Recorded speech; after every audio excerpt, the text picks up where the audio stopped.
Good evening साथियों, मैं आशीष आपका स्वागत करता हूं आपके अपने यूट्यूब चैनल एविनिशियो में। फटाफट सभी आ जाए, स्टार्ट करते हैं हम क्लासेस। आज हमारा नया टॉपिक है पृथ्वी की आंतरिक संरचना को हम समझने की कोशिश करेंगे। पृथ्वी की आंतरिक संरचना क्या है, फटाफट सभी आ जाए। एक बार बता दीजिए, क्या मेरी आवाज आप लोगों तक पहुंच रही है? आप मुझे सुन पा रहे हैं कि नहीं?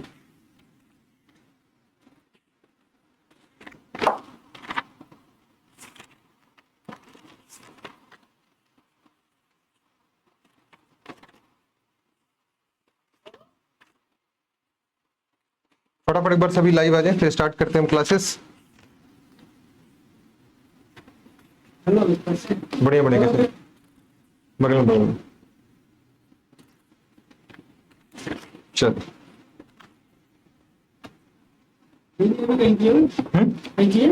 शायद फटाफट सभी आ जाए, फिर स्टार्ट करते हैं हम क्लासेस।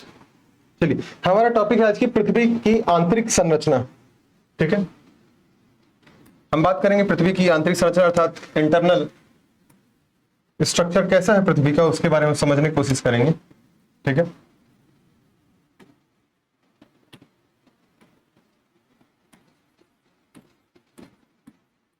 पृथ्वी की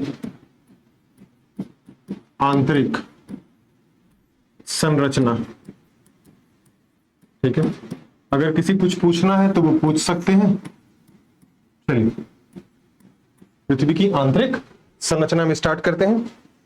internal structure of the earth. ठीक है, internal structure of the earth.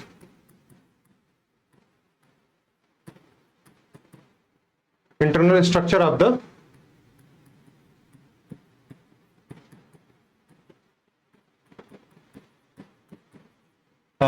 अर्थ।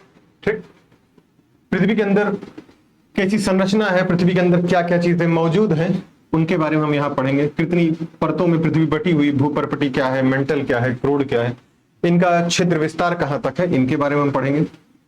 कहां पर कैसा तापमान पाया जाता है, ठीक है, कैसा घनत्व पाया जाता है, इन सभी चीजों के बारे में हम बात करेंगे।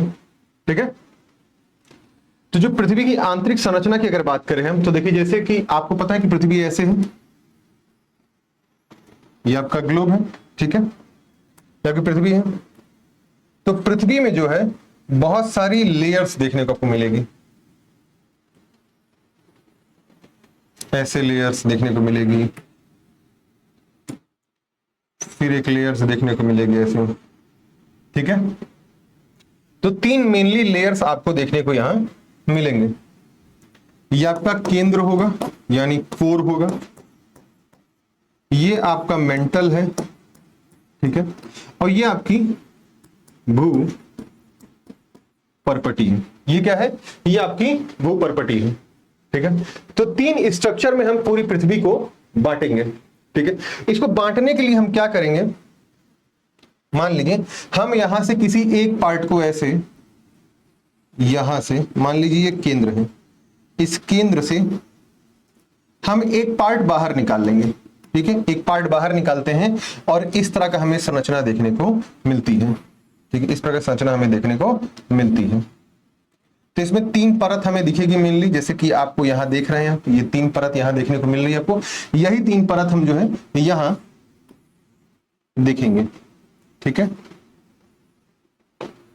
इसी 3 परत को हम यहां पे इंडिकेट कर रहे हैं। जैसे पहली जो परत होगी वह भूपर्पटी आपकी हो जाएगी, भूपर्पटी। दूसरी परत आपकी मेंटल होगी, मेंटल। और तीसरी परत आपकी कोर होगी, अर्थात केंद्र की बात करेंगे या क्रोड की हम बात इसमें करेंगे। अब देखिए, हम बहुत डिटेल में नहीं जाएंगे, इसमें बहुत अंदर तक नहीं जाएंगे, क्योंकि आपके एग्जाम्स में जितना पूछा जाता है हम सिर्फ उतने की ही बात यहां पे करेंगे। ठीक है, तो ये दोनों डायग्राम आप बना लीजिए, इस दोनों डायग्राम को बना लीजिए, देन हम आगे बढ़ते हैं। पृथ्वी की आंतरिक जो संरचना है, जो स्ट्रक्चर आप देख रहे हैं, इस स्ट्रक्चर को समझने के लिए हमने कुछ आधार देखे, कुछ स्रोत हमने खोजे। इसमें 2-3 स्रोत देखने को मिलते हैं। पहला स्रोत है एक प्राकृतिक स्रोत है, दूसरा अप्राकृतिक स्रोत है, तीसरा पृथ्वी की उत्पत्ति संबंधी कुछ विचार हैं कि पृथ्वी की उत्पत्ति कैसे हुई। उसके आधार पर हम यह समझने की कोशिश करते हैं कि पृथ्वी की आंतरिक संरचना एक्चुअली में कैसी रही होगी।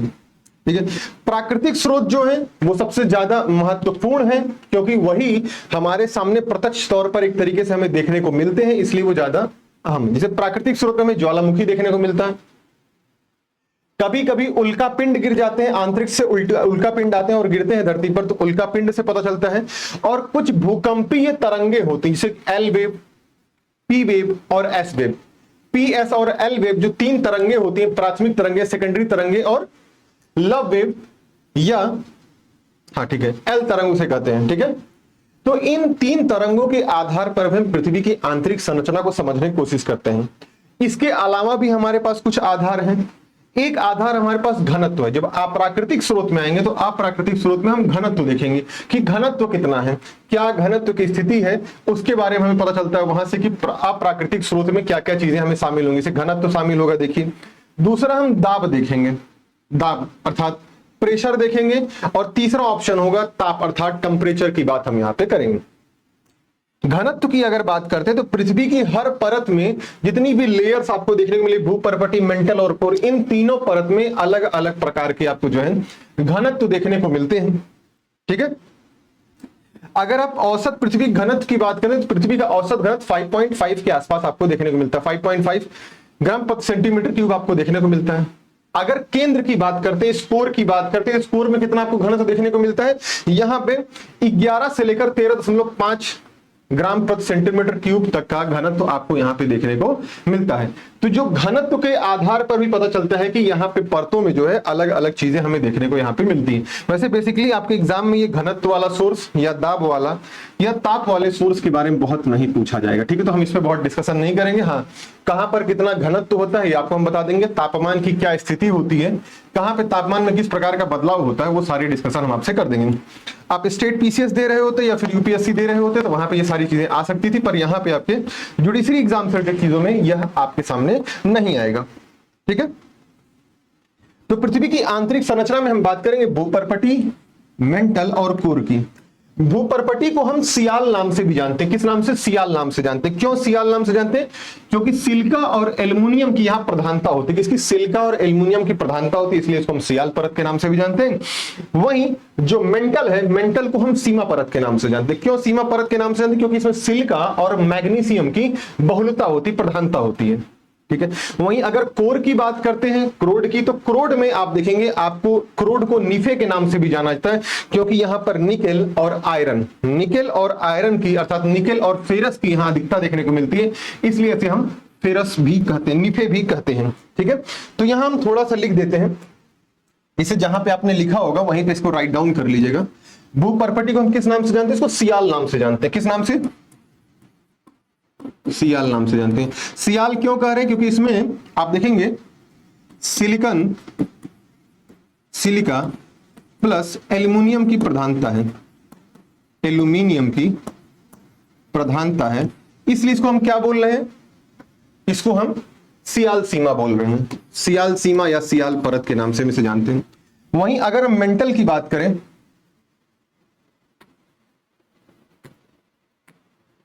अगर हम मेंटल की बात करें आपसे, ये देखिए, ये आपको मेंटल परत दिखने, ठीक है, ये आपकी मेंटल परत है। अब अगर हम मेंटल परत की बात करते हैं तो मेंटल को हम सीमा परत के नाम से, किस नाम से जानते हैं?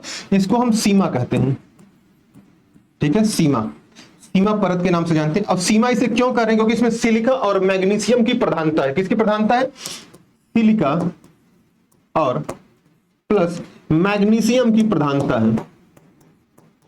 सिलिका और मैग्नीशियम की प्रधानता आपको यहां देखने को मिलेगी, ठीक है। अगर यही कोर की बात करते हैं, आपके सामने कोर आपको देखने को मिला, तो कोर की अगर आप बात करते हैं तो कोर को देखिए, कोर को हम निफे के नाम से जानते हैं, निफे परत के नाम से हम कोर को जानते हैं। ऐसा क्यों कह रहे हैं? क्योंकि कोर में, निफे में आप देखेंगे यहां पे दो चीजों की प्रधानता आपको देखने को मिलेगी। पहला निकेल देखने को मिलेगा, दूसरा आपको आयरन अर्थात फेरस देखने को मिलेगा। निकेल, निकेल और आयरन, ठीक है, आयरन, ठीक है। तो पहला सियाल सीमा हो गई, सिलिका अर्थात एसआई और एल्युमिनियम अर्थात एल से बना क्या? आपका सिलिका, सियाल सीमा बनी। वहीं सीमा की बात करेंगे तो सीमा परत में आपको सिलिका और मैग्नीशियम की बहुलता मिलेगी, इसलिए सीमा परत कहेंगे मेंटल को। वहीं कोर की अगर बात करते हैं तो कोर में निकेल अर्थात Ni और निफे की बात करते हैं अर्थात फेरस की बात करते हैं, आयरन मतलब फेरस, तो यहां पे आपको आयरन देखने को मिलता है, इसलिए इसको हम निफे के नाम से जानते हैं। ये आप चीजें इतनी राइट डाउन कर लीजिए, इतनी चीजें आप लिख लीजिए। इसमें बहुत बताने की बहुत जरूरत है नहीं, तो मैंने इतनी थोड़ी सी चर्चा यहां पे कर दी आपके समझ, ठीक है। इसको ऐसे ही राइट डाउन कर लीजिए, आपको फ्लो चार्ट में याद करने में आसानी रहेगी, ठीक है। बाकी तो भी हम डिटेल में इसके बारे में देखेंगे, कहां का घनत्व कितना होता है, कहां का टेम्परेचर कैसा होता है, कहां पे कौन कौन सी धातुएं पाई जाती हैं, ये सारी चीजें हम यहां समझने की कोशिश करेंगे। और एक बार लिख करके बता दीजिए, गुड इवनिंग संगम जी। टाइमली थोड़ा क्लास में आप लोग आया करें, जैसे ही क्लास का लिंक पहुंचता है तो वैसे ही आप लोग क्लास ज्वाइन कर लिया करें, ठीक है।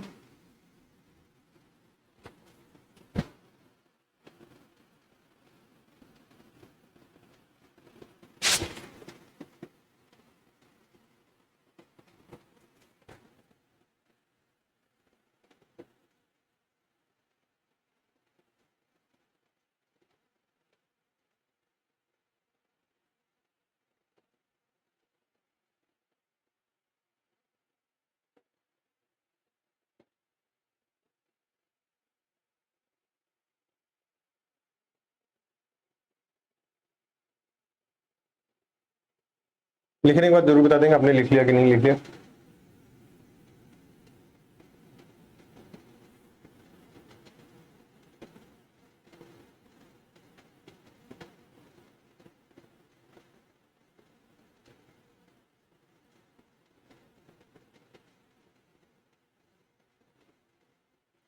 चलिए, उम्मीद करता आपने लिख लिया होगा। सही, अब हम बात करेंगे एक एक परत की सीधे, ठीक है।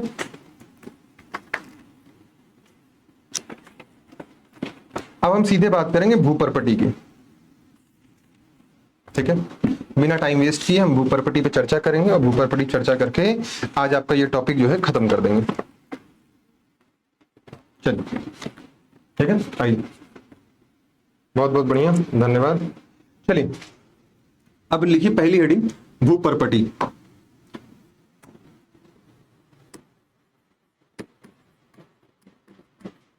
भूपर्पटी लिखिए, ठीक है। तो भूपर्पटी को क्रस्ट बोलते हैं, इंग्लिश में क्या बोलते हैं? क्रस्ट,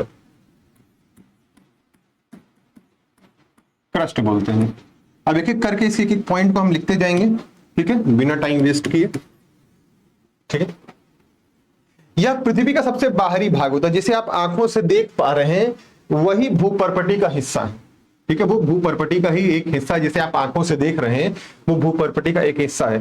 अर्थात यह पृथ्वी का सबसे बाहरी भाग होता है और इसकी मोटाई जो है, अगर इसकी मोटाई की बात करेंगे तो अलग अलग जगहों पर इसकी मोटाई अलग अलग देखने को मिलेगी। अगर आप महासागरीय क्षेत्रों की बात करेंगे तो महासागरीय क्षेत्रों में इसकी मोटाई कम हो जाएगी। वहां पे अगर आप वहीं पर महाद्वीपों में बात करेंगे तो महाद्वीपों में इसकी मोटाई जो है वह बढ़ जाएगी। अब देखिए कैसे, जैसे मान लीजिए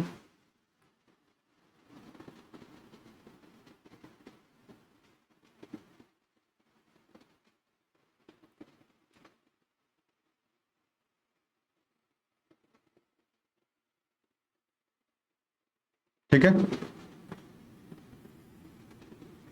मान लीजिए ये आपका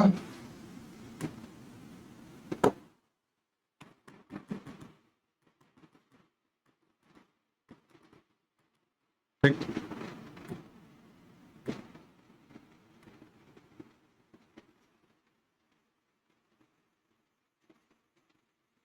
ठीक, ये आपका महाद्वीप है, ये क्या है आपका महाद्वीप है, ठीक है, ये आपका महासागर है,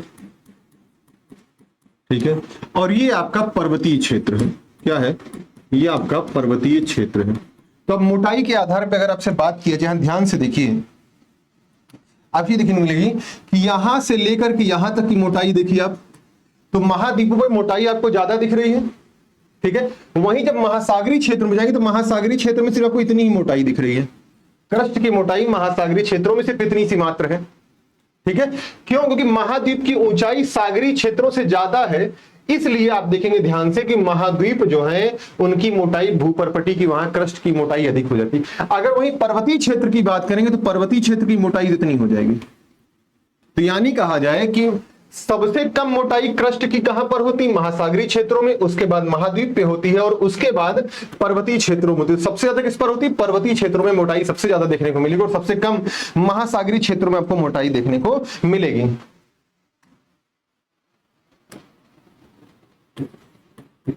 इसकी मोटाई ऐसे लिख लीजिए, महासागरीय क्षेत्रों में 5 किलोमीटर के आसपास है, महासागरीय क्षेत्रों में 5 किलोमीटर है, ठीक है। महाद्वीपीय क्षेत्रों में अगर बात करेंगे तो महाद्वीपीय क्षेत्रों को 30 किलोमीटर के आसपास देखने को मिलेगा, 25 से 30 किलोमीटर, ठीक है। और अगर वहीं पर्वतीय क्षेत्रों की बात करेंगे, पर्वतीय क्षेत्रों की बात करेंगे तो पर्वतीय क्षेत्रों आप देखेंगे आपको यह 70 से लेकर के 100 किलोमीटर तक की मोटाई देखिए ना, 70 से 100 किलोमीटर तक की मोटाई आपको देखने को मिलेगी। 70 से 100 किलोमीटर तक की मोटाई आपको यहां देखने को मिलेगी इसमें भूपर्पटी में। पहला पॉइंट, तो इसकी मोटाई अलग अलग क्षेत्रों में अलग अलग आधार पर है, ठीक है।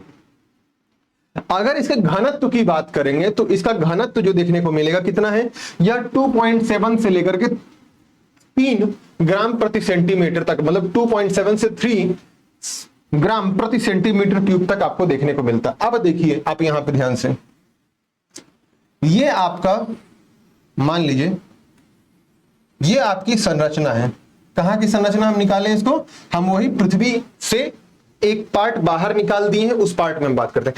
ये आपका है क्रस्ट, ये है क्रस्ट। अब क्रस्ट को भी 2 भागों में बांटा गया है, क्रस्ट को 2 भागों में बांटा गया है, ऊपरी क्रस्ट और निचला क्रस्ट। ये है ऊपरी क्रस्ट, ठीक है, और ये है निचला क्रस्ट।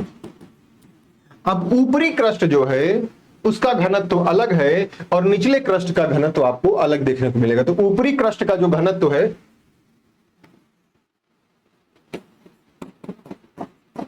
और कोर, ठीक है, तो जो ऊपरी क्रस्ट का घनत्व कितना है? ऊपरी क्रस्ट का घनत्व है 2.7 ग्राम प्रति सेंटीमीटर क्यूब। कितना है? 2.7 ग्राम प्रति सेंटीमीटर क्यूब देखने को आपको मिलेगा यहां पे, ठीक है। अगर निचले क्रस्ट की बात करेंगे तो कितना है?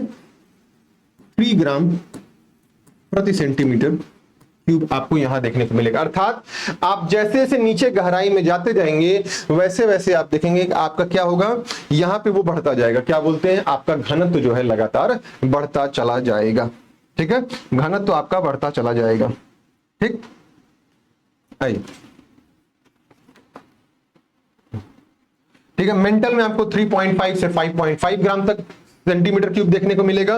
और उसके बाद आप करोड़ में बढ़ेंगे तो करोड़ में आपका घनत्व और बढ़ जाएगा। करोड़ में इसका घनत्व 13 के आसपास तक पहुंच जाता है। ठीक है, 13 के आसपास तक घनत्व इसका पहुंच जाता है। तो आइए यहां लिख लेते हैं,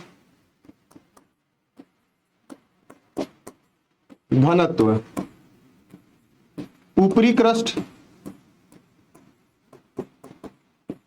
ऊपरी क्रस्ट कितना है, ऊपरी क्रस्ट में, ऊपरी क्रस्ट में 2.7 ग्राम प्रति सेंटीमीटर क्यूब देखने को मिल रहा है।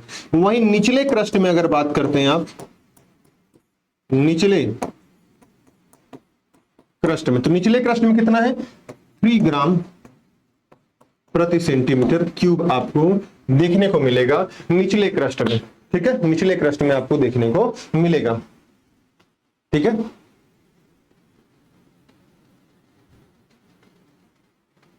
यहां लिख ली जाए तो घनत्व के आधार पर, घनत्व के आधार पर ऊपरी क्रस्ट निचले क्रस्ट दो भागों में इसको बांटा गया है। ठीक है, आगे बढ़ते हैं। ठीक है, ये जो घनत्व में अंतर आपको देखने को मिल रहा है, इसी घनत्व में अंतर के कारण जो आप प्राइमरी वेव, सेकेंडरी वेव और टर्सरी वेव, मतलब कहूं टर्सरी क्या, फिर एल वेव को जब आप देखते हैं तो ये जो 3 वेव है, इन 3 वेव में स्पीड, इसकी इनकी गति तेज होना और गति स्लो होना, ये घनत्व पर ही निर्भर करता है। ठीक है, अगर घनत्व ज्यादा है तो तरंगों की गति बढ़ जाएगी, अगर घनत्व कम होगा तो तरंगों की गति कम हो जाएगी। ठीक है, आइए आगे चलते हैं। उम्मीद करता हूं आपने यहां तक लिख लिया होगा, अगर नहीं लिखा तो एक बार लिख लीजिए फटाक से। और इन दोनों के मध्य में, इन दोनों की ऊपरी क्रस्ट और निचले क्रस्ट के मध्य में एक डिसकंटिन्यूटी देखने को मिलती, क्या मिलती है, डिसकंटिन्यूटी देखने को मिलती है, डिसकंटिन्यूटी देखने को मिलती है। इस डिसकंटिन्यूटी को क्या बोलते हैं, मोह असंबंध, कुनराड असंबंधता बोलते हैं। क्या बोलते हैं, कुनराड असंबंधता, असंबद्धता। ये क्यों कुनराड असंबद्धता जो बन रही है, ये इसी घनत्व के कारण ऊपरी क्रस्ट और निचले क्रस्ट का विभाजन हो जा रहा है। इसी कारण से इस पार्ट को, इस एरिया को हम क्या बोलते हैं, कुनराड असंबद्धता बोलते हैं। ठीक है, इसी घनत्व में अंतर के कारण यह जो डिफरेंशिएशन किया गया है, यह जो नाम दिया गया है, या इसी क्रस्ट में जो विभाजन हो रहा है घनत्व के आधार पर, इसलिए उसको हम क्या कर रहे हैं कि जो दोनों क्रस्ट इनके बीच का जो विभाजन हो रहा है वह कुनराड असंबद्धता के कारण ही हो रहा है। ठीक है, यहां तक लिख लीजिए, फिर हम आगे चलते हैं।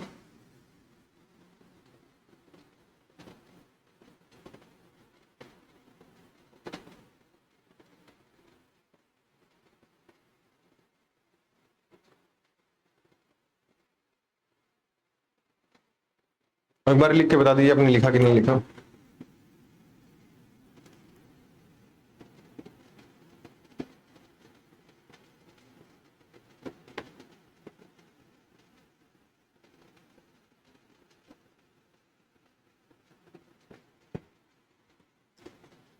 चलिए,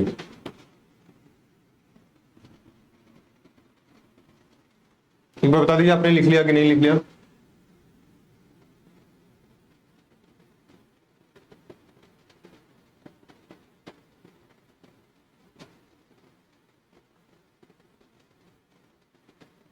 चलिए, अब इसमें हम इसी में और आगे चीजें लिखेंगे। ठीक है, अगर इसके बाद हम बात करते हैं तो क्रस्ट जो है, क्रस्ट में आपको सिलिका और एल्युमिनियम की प्रधानता देखने को, यहां पे पहला पॉइंट लिख लीजिए आप, ऊपरी क्रस्ट, ऊपरी क्रस्ट व निचले क्रस्ट के मध्य में, निचले क्रस्ट के मध्य में पुनराड असंबद्धता है, असंबद्धता है। क्या है? असंबद्धता है। और ये असंबद्धता ये पता कैसे चल रही है? ये भूकंपीय तरंगों से पता चल रही है। भूकंपीय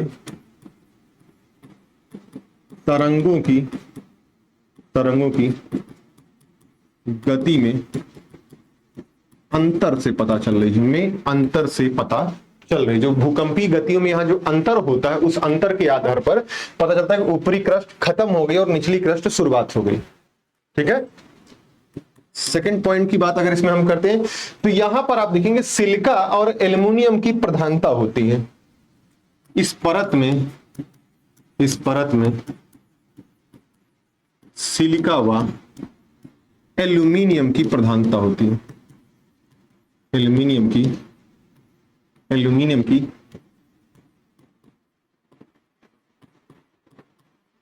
प्रधानता होती है। क्या होती है? एल्युमिनियम की प्रधानता होती है। तो एल्युमिनियम की प्रधानता आपको यहां देखने को मिलेगी। ठीक है। फिर किसकी प्रधानता? एल्युमिनियम की प्रधानता आपको देखने को मिलेगी। इस कारण इसे सियाल सीमा कहते हैं।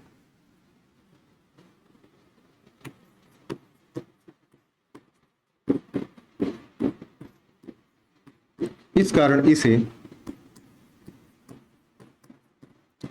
सियाल सीमा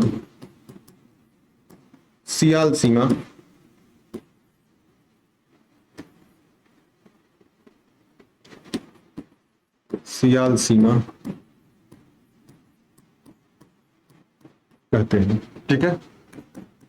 अगर नेक्स्ट पॉइंट की बात करते हैं इसमें, तो यहां पे क्रस्ट में कुछ तत्व पाए जाते हैं जिन तत्वों से लगातार आपके एग्जाम्स में क्वेश्चन आए थे। जो क्रस्ट का निर्माण हुआ या जो क्रस्ट है उसमें किस किस प्रकार के तत्व पाए जाते हैं? तो यहाँ पे ऑक्सीजन पाया जाता है, सिलिकॉन, एल्युमिनियम, लोहा। इसके अलावा कुछ अन्य तत्व जैसे कैल्शियम, सोडियम, पोटेशियम, मैग्नीशियम, इस तरह की चीजें पाई जाती हैं। तो प्रमुख तौर पर हमें 4 चीजों को जानना है: ऑक्सीजन को, सिलिका को, मैग्नीशियम को और लोहा को। इस परत में पाए जाने वाले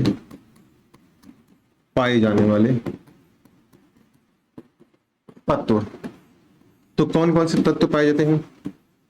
ऑक्सीजन, ठीक, दूसरा सिलिका, तीसरा एल्युमिनियम और चौथा जो पाया जाएगा वह पाया जाएगा आपका लोहा। तो ऑक्सीजन कितना परसेंट होगा? तो सबसे ज्यादा ऑक्सीजन है, तो ऑक्सीजन जो अकेले या 46% के आसपास ऑक्सीजन पाया जाएगा। 46.60% के आसपास। 27.72% आपका सिलिका पाया जाएगा। 27.72% सिलिका होगा और साथ ही 8.13% के आसपास 8.13% एल्युमिनियम होगा। 8.13% एल्युमिनियम होगा और 5% में लोहा पाया जाएगा। इसके अलावा अन्य भी कुछ तत्व पाए जाते हैं, पर आपसे इतना ही पूछेगा। तो ये हो गया आपका क्रस्ट वाला एरिया कवर। ठीक है, हमने क्रस्ट को कवर कर लिया। आपके एग्जाम से जितना जरूरत थी उतनी ही बातें यहां की जाएंगी फिर। ठीक है,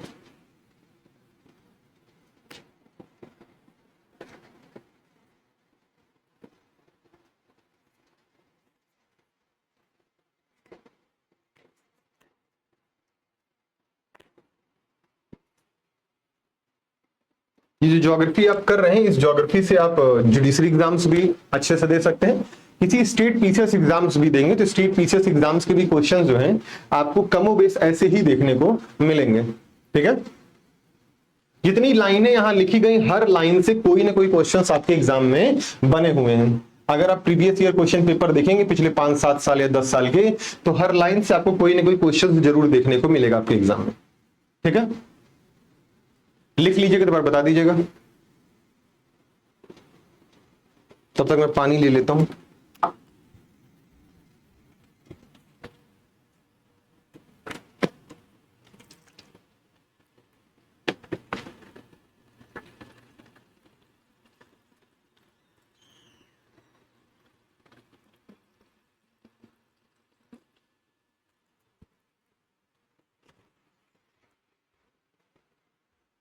ठीक है, सर कब तक खत्म हो जाएगा? संगम जी मुझे लगता है कि मैक्स टू मैक्स 8 से 10 क्लास आपकी और लगेगी, 10 या 11 क्लास आपकी और लगेगी, इन आपकी ज्योग्राफी कंप्लीट हो जाएगी।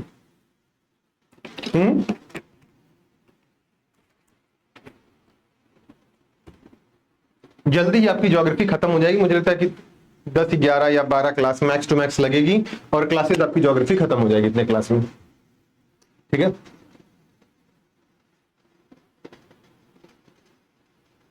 मैक्स टू मैक्स आप 12 क्लास मान सकते हैं और मिनिमम 10 क्लास अभी और लगेगी जिसमें आपकी ज्योग्राफी कवर हो जाएगी।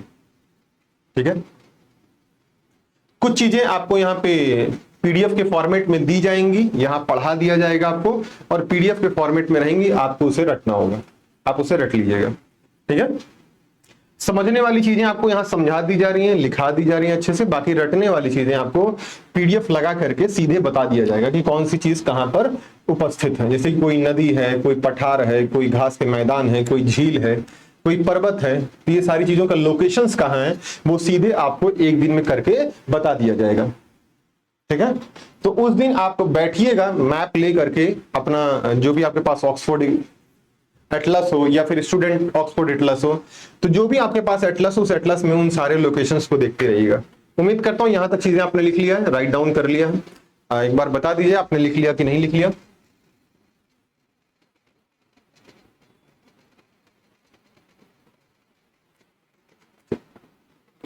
उम्मीद करता हूं आपने लिख लिया होगा। आइए हम बात करते हैं भूपर्पटी के बाद हम बात करेंगे मेंटल भाई साहब की, क्योंकि सर झारखंड एपीओ का भी एग्जाम है। तो कब है झारखंड एपीओ का एग्जाम बताइए संगम जी, झारखंड एपीओ का एग्जाम कब है आपका?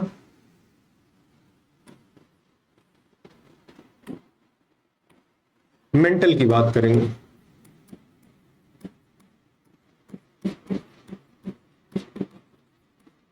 मेंटल मतलब पागल, ठीक है, पागल मत समझिएगा, मेंटल की बात हम करेंगे। ठीक है, अब अगर मेंटल की बात करते हैं तो मेंटल में जो है यहां पे जो भूकंपीय तरंगे, अब देखिए आप ये जो देख रहे हैं,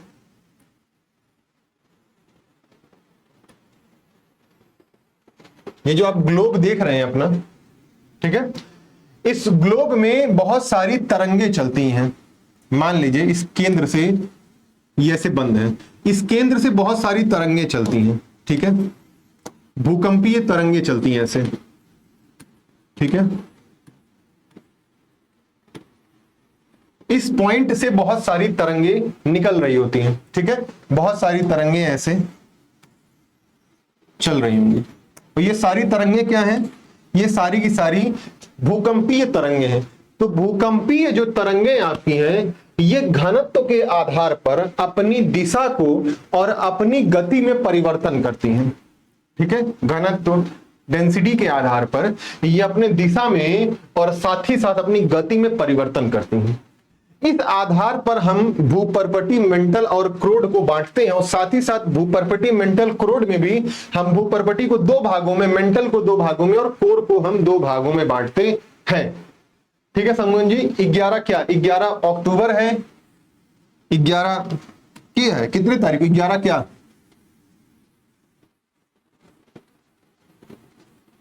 ठीक है। अब देखिए हमको तो यहां पे जिस सब्जेक्ट के लिए रखा गया है, जीएस का पूरा एरिया अभी तो मुझे एक तरीके से देखना है, बाकी अगर कोई फेरबदल होता है तो सर बताएंगे उसके लिए।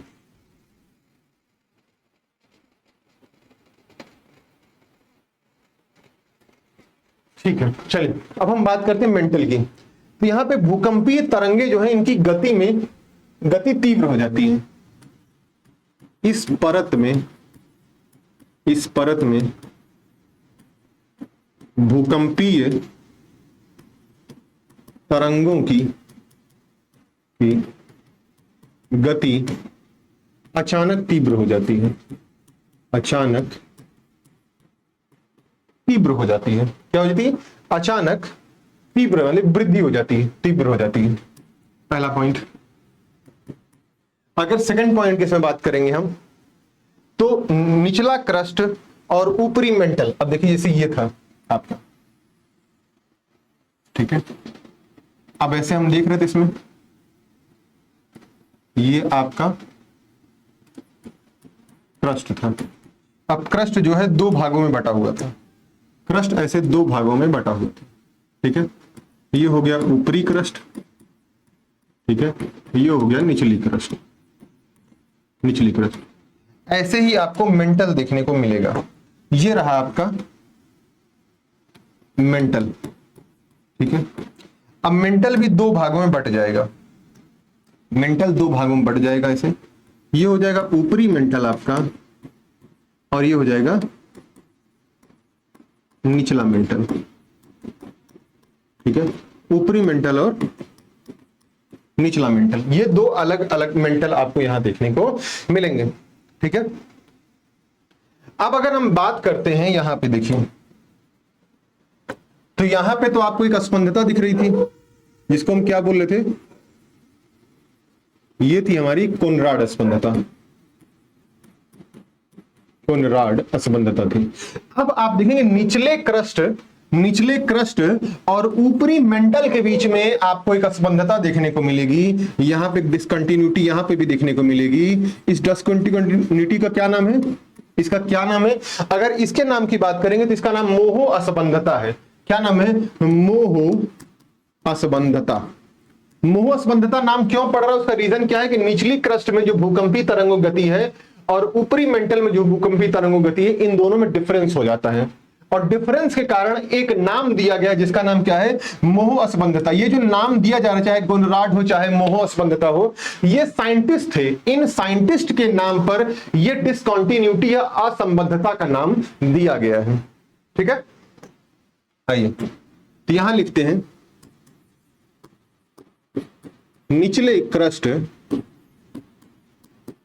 क्रस्ट व ऊपरी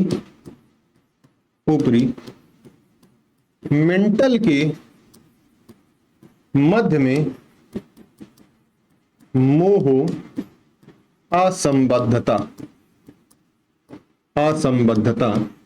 देखिए कौन सी असंबद्धता? मोहो असंबद्धता देखने को मिलती निचले क्रस्ट और ऊपरी मेंटल के बीच में। पहला पॉइंट। इसके बाद बात करते हैं, नेक्स्ट पॉइंट की बात करते हैं। तो जो मेंटल है, मेंटल टोटल पृथ्वी के कुल आयतन का, मेंटल टोटल पृथ्वी के कुल आयतन का आप देखेंगे कि 83% भाग जो है एक्वायर करता है, ठीक है। मेंटल पृथ्वी के कुल आयतन का 83% भाग धारण करता है। कितना? 83% भाग धारण करता है। साथ ही द्रव्यमान कितना धारण करता है? पूरी पृथ्वी का द्रव्यमान कितना है धारण कर रहा है? पूरी पृथ्वी का ये अकेले 68% द्रव्यमान धारण करता है। 68% द्रव्यमान जो है धारण करता है। कौन? मेंटल। आयतन में 83% और द्रव्यमान में 68% भाग यह धारण करता है। अगर इसकी गहराई की बात करेंगे तो कहां से लेकर कहां तक है यह, आप ध्यान से देखेंगे। यह आप एक पॉइंट देखेंगे कि यह मोहो डिसकंटिन्यूटी से लेकर के यह, जस्ट अ मिनट, हाँ, मोहो डिसकंटिन्यूटी से लेकर के यहां पे है गुटेनबर्ग, ये है गुटेनबर्ग असंबद्धता, ठीक है। तो मोहो से लेकर के, मोहो असंबद्धता से लेकर गुटेनबर्ग असंबद्धता तक इसकी गहराई आपको देखने को मिलती है। तो मेंटल जो टोटल है यह 2900 किलोमीटर तक का क्षेत्र जो है एक्वायर करता है। यह मोहो असंबद्धता से 2900 किलोमीटर की गहराई तक विस्तृत है। कहां तक विस्तृत है? यह 2900 किलोमीटर की गहराई तक विस्तृत है। इसमें देखेंगे सिलिका और मैग्नीशियम की प्रधानता है, इसलिए इस परत को हम सीमा परत के नाम से भी जानते हैं। सिलिका व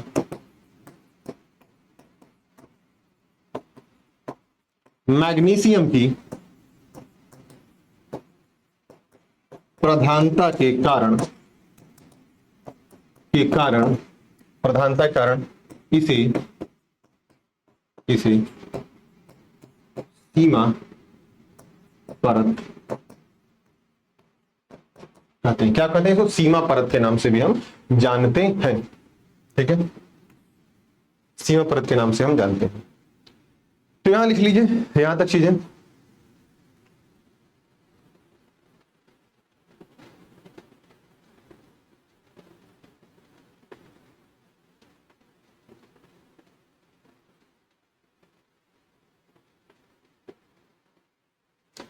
तो संगम जी आपका 11 को पेपर है, और 11 के तो पहले ही काफी उम्मीद है कि 11 के पहले तक, मतलब आपका कहूं तो मैं 4 या 5 तक, हाँ 5 तारीख तक आपकी ज्योग्राफी जो है खत्म हो जाएगी।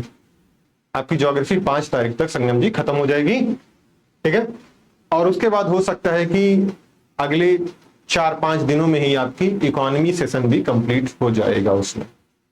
ठीक है, चलिए ये तो हो गया ज्योग्राफी का ये वाला एरिया, हम जिसमें मेंटल की बात कर रहे थे। अब मेंटल में 2 पॉइंट और हैं, आप लिख ले तो बता दे एक बार कि आपने लिख लिया कि नहीं, फिर हम बात करेंगे इसमें कुछ और पॉइंट्स मेंटल में ही। हम देखो मेंटल लोग जो होते हैं ना, वो थोड़े मेंटल होते ही हैं, पागल टाइप के। तो इसीलिए यहां पे एक परत पाई जाती है मेंटल में, ऊपरी मेंटल और निचले मेंटल के मध्य में यहां एक परत पाई जाएगी। ये परत, इस परत को क्या नाम दिया गया है? इस परत को नाम दिया जाएगा रेप्टी, रेप्टी परत। ठीक है,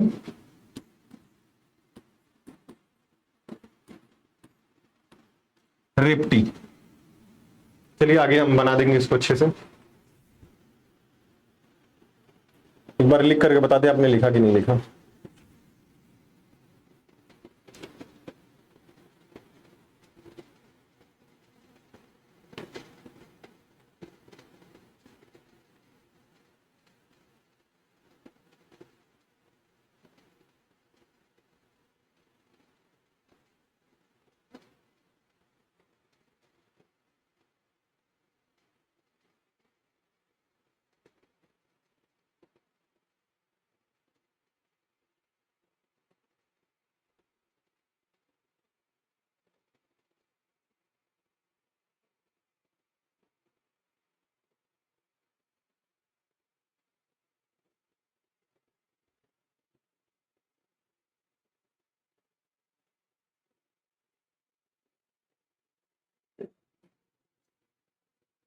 लिख ले बता दे जरूर आपने लिख लिया कि नहीं।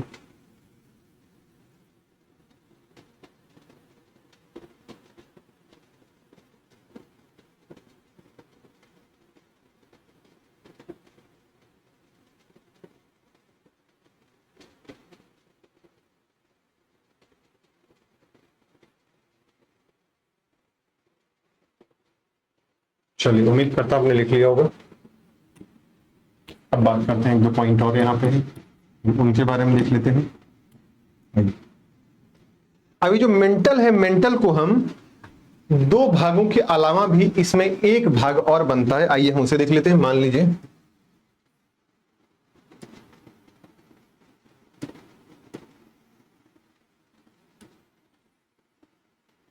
ठीक है, ये है आपका मेंटल। ठीक है, ये है कंप्लीटली मेंटल आपका। मेंटल में हम इसे भाग बांटते हैं ऊपरी मेंटल और निचले मेंटल। ठीक है, ऊपरी मेंटल और निचले मेंटल, 2 मेंटल में हम इसे बांटते हैं। ठीक है भाई, सब बांट दिए दोनों मेंटल को। अब दोनों मेंटल को बांटने के बाद अब देखते हैं यहां पे आपको एक डिसकंटिन्यूटी दिखती है। इस डिसकंटिन्यूटी का क्या नाम है? मोह असंबद्धता। मोह असंबद्धता, असंबद्धता, असंबद्धता। ठीक है, मोह असंबद्धता। तो मोह असंबद्धता से लेकर के, मोह असंबद्धता से लेकर के 200 किलोमीटर तक के क्षेत्र, यहां से लेकर यहां तक का 200 किलोमीटर तक के क्षेत्र को हम क्या कहते हैं? इसे दुर्बल मंडल कहते हैं, दुर्बल मंडल कहते हैं। अब दुर्बल मंडल इसलिए कहते हैं क्योंकि यहां पे क्या रीजन है कि यहां जैसे ही भूकंपी तरंगे पहुंचती हैं तो भूकंपी तरंगों की गति में काफी गति स्लो हो जाती है।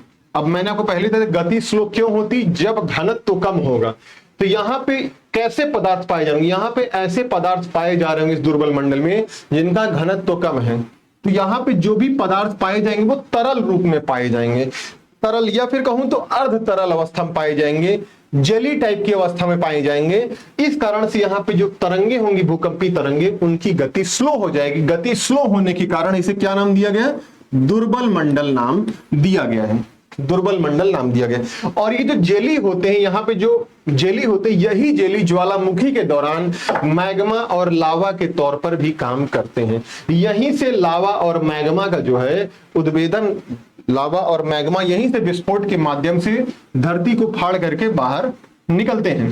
ठीक है, तो ये दुर्बल मंडल है क्योंकि यहां पे गति स्लो हो जाती है भूकंपी तरंगों की, इसलिए इसको हम दुर्बल मंडल के नाम से जानते हैं। अब दुर्बल मंडल से लेकर के जब हम यहां तक आते हैं 700 किलोमीटर तक के क्षेत्र में आएंगे, दुर्बल मंडल से 700 किलोमीटर तक का क्षेत्र, मतलब कहा जाए टोटल 700 किलोमीटर क्षेत्र तक आएंगे तो ये क्या कहलाएगा? इसी को हम टोटल एक तरीके से ऊपरी मेंटल के तौर पर हम देखेंगे। तो ऊपरी मेंटल जो आपको देखने को मिलेगा यहां तक देखने को मिलेगा। सॉरी, एक चीज भी जैसा, ठीक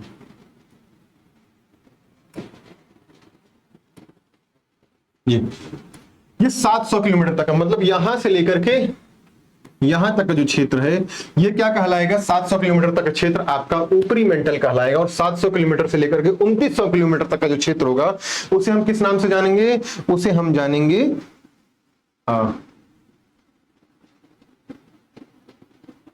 ठीक है, कुछ तो मिस्टेक होगा, ठीक है, एक मिनट जस्ट रुक जाइए,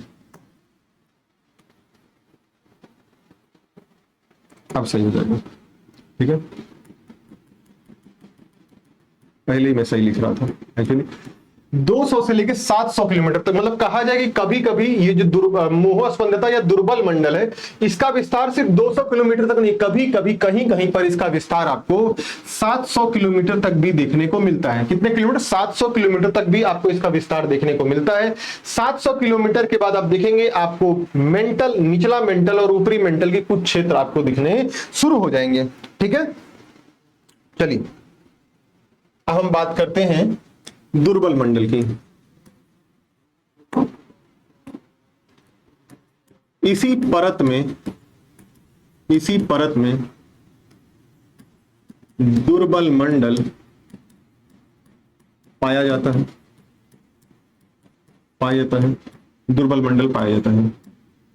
दुर्बल मंडल यह एक अर्ध तरल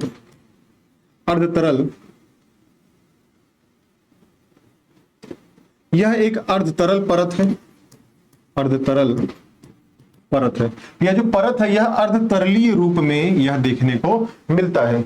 और यहां क्या होता है? नेक्स्ट पॉइंट यहां लिख लीजिए, यहां भूकंपीय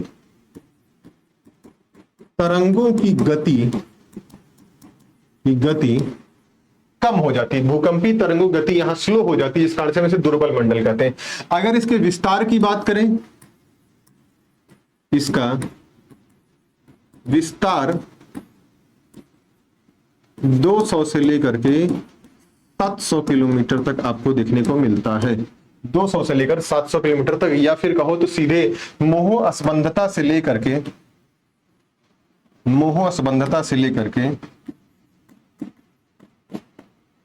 मोह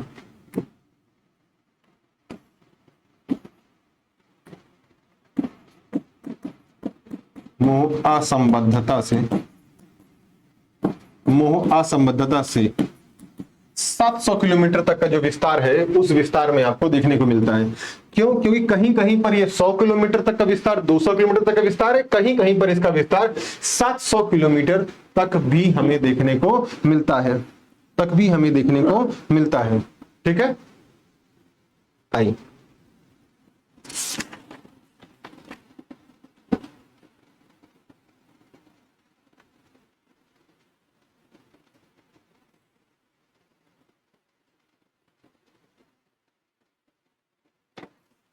अब इसे अगर मैं तो बताता हूं कि पृथ्वी जो है बहुत सारे प्लेटों में, अलग अलग प्लेटों में बटी हुई है। ठीक है, तो प्लेट क्या है? प्लेट मान लीजिए ऐसे ऐसे प्लेटें हैं, ये प्लेट, ये प्लेट, इस तरह की बहुत सारी प्लेटें हैं। तो प्लेटें किसी ना किसी पर ऐसे ऐसे तैर रही हैं, ऐसे ऐसे फ्लूड कर रही हैं, तैर रही हैं। ठीक है, बह रही हैं। तो वो तैर किस पर रही हैं? वो इसी दुर्बल मंडल पे, इसी दुर्बल मंडल पे ही वो फ्लूड करती है, इसी दुर्बल मंडल पे ही तैरते हैं। तो यहीं पे एक पॉइंट लिख लीजिए, वैसे कभी पूछेगा नहीं। महाद्वीप इसी दुर्बल मंडल पर तैरते हैं। ठीक है, तैरते हैं। ठीक है, यह ज्वालामुखी का, यह ज्वालामुखी का, ठीक है,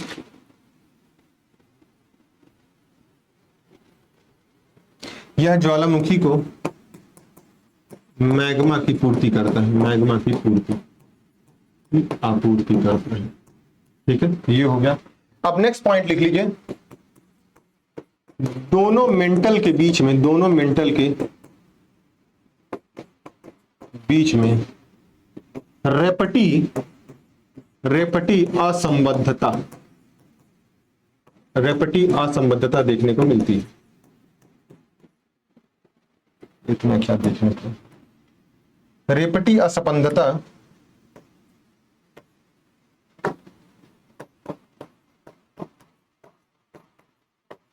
रेपटी असंबद्धता होती है, जैसे रेपटी असंबद्धता यही आपको देखने को मिलेगी।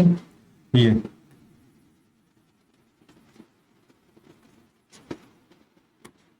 ठीक है, ये क्या है? रेपटी। ठीक है, रेपटी असंबद्धता लिख लीजिए यहां तक। और लिखने के बाद फटाक से बार बता दें आपने लिख लिया कि नहीं लिख लिया।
बार लिख लें, बता दीजिएगा।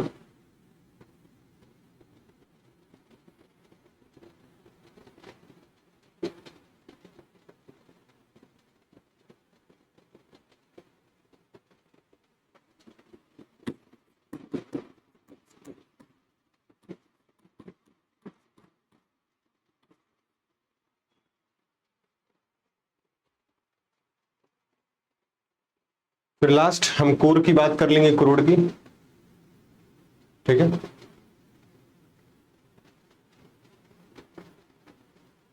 चलो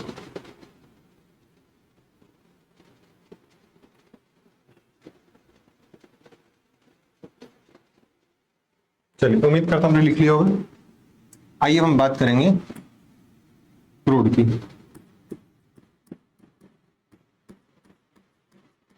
यानी कोर की बात करेंगे, सबसे आंतरिक परत पृथ्वी की हम उसके बारे में बात करेंगे। ठीक है, पहला पॉइंट, यहां पे अचानक मेंटल के बाद की जो तरंगे आगे बढ़ती हैं, पी तरंग आगे बढ़ती है मेंटल के बाद, तो वो तरंग जैसे ही यहां पहुंचती है उसकी गति बहुत तीव्र हो जाती है। ठीक है, पी तरंगों की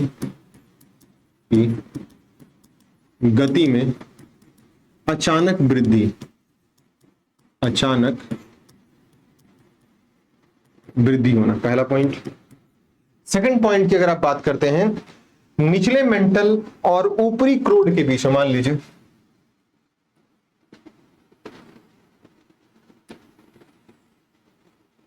ठीक है, ये है आपका मेंटल, ये निचला मेंटल है। ठीक है, ये ऊपरी मेंटल है। ठीक है, और उसके बाद ये आपका क्रूड आ जाएगा नीचे। ठीक है,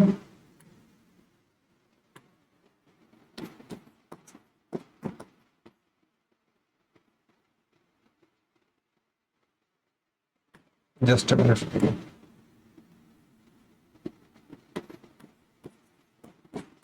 ये आपका क्रूड है। ठीक है, तो यहां पे पॉइंट है कि निचले मेंटल और ऊपरी क्रूड के मध्य में, ये है ऊपरी क्रूड।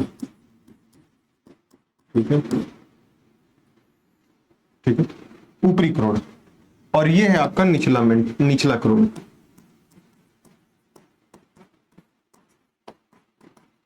ठीक है, तो निचले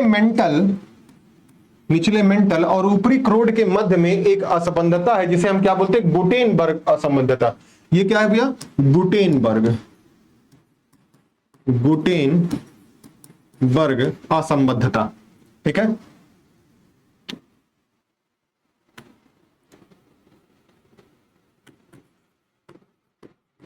निचली मेंटल व ऊपरी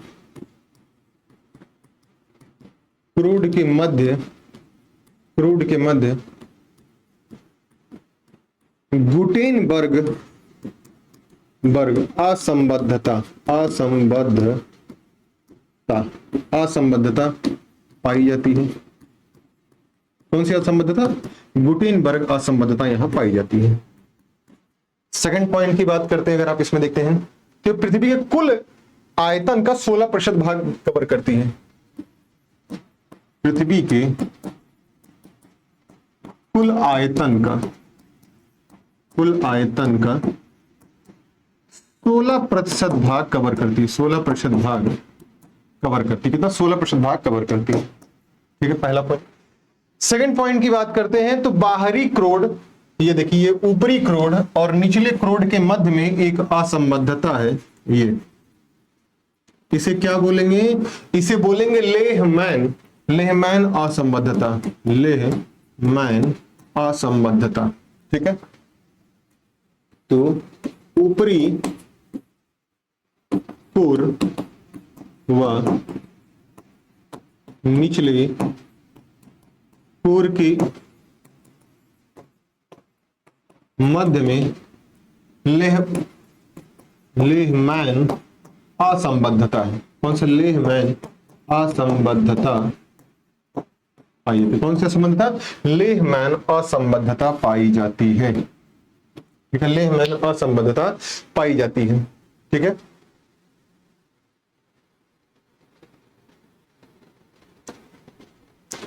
और इनकी जो गहराई होती है यह 2900 किलोमीटर से लेकर के 2900 किलोमीटर से लेकर के 2900 किलोमीटर से लेकर के ये 67 सॉरी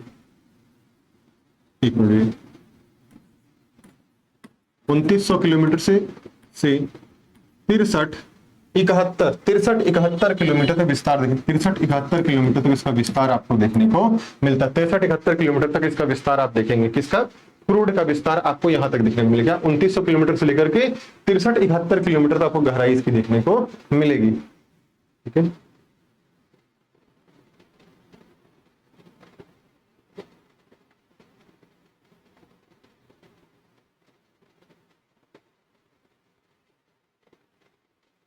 ठीक है।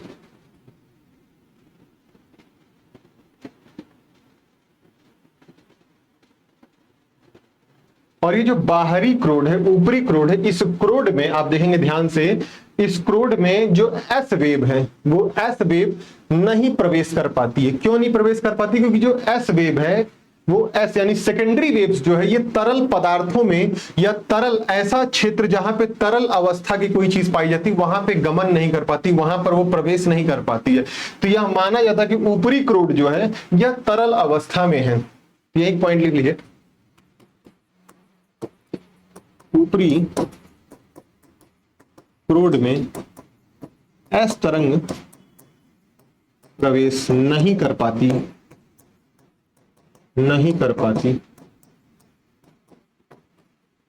इसलिए इसे तरल अवस्था में माना जाता है, इसलिए इसे तरल अवस्था में माना जाता है, तरल अवस्था में माना जाता है। ठीक है, नेक्स्ट लिख लीजिए, निचले परत में पी तरंगों की गति बढ़ जाती है, अतः यह ठोस अवस्था में है।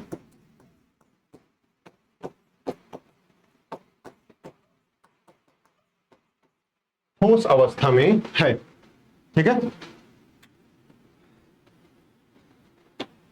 तो एक बार इस पॉइंट को आप लिख लीजिए पूरा, तो ये है आपका कवर हो जाएगा। ठीक, तो हमने आज देख लिया पृथ्वी की आंतरिक संरचना। ठीक है,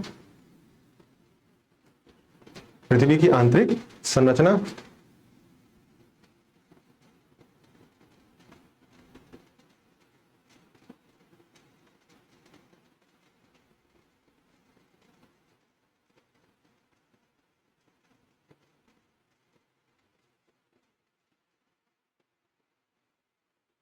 यहां तक लिख लीजिए।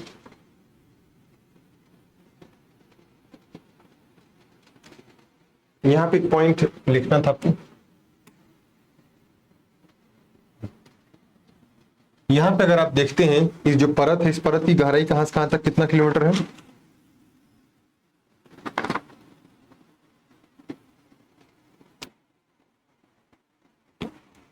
मतलब एक तरह मोटा मोटा 35 किलोमीटर से लेकर के 2900 किलोमीटर तक मेंटल परत पाई जाती है। मेंटल परत, यहीं पे एक पॉइंट और इसमें लिख लीजिए क्रस्ट में, यह जो है 0 से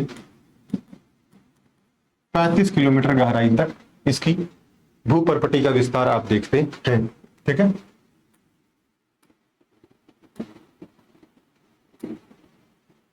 लिख लीजिए इसको।